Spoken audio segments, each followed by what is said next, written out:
Welcome to the Slop Temple. We pray this video helps. In this video, I will show how to clean Honda Fit engine.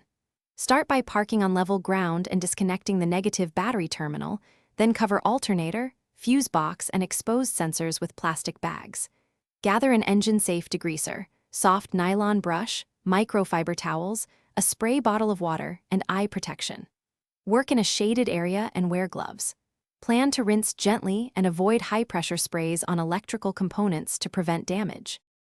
Apply an engine-safe degreaser liberally to greasy zones and let it dwell so oils break down. Agitate with a soft nylon brush, focusing on valve covers, intake areas, and visible grime, while protecting sensors and electrical connections with plastic. Work in small sections to maintain control and keep the degreaser wet so it doesn't dry. Rinse each section gently with low-pressure water or a damp spray bottle to lift loosened dirt without forcing water into connectors. Rinse the engine using low-pressure water or a spray bottle, working section by section so water doesn't penetrate sealed electrical parts.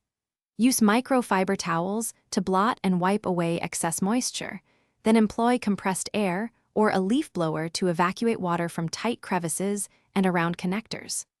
Allow the engine bay to air dry fully in the shade, and confirm every component is dry before reconnecting the battery to avoid electrical. Thanks for watching. Consider subscribing if we helped you.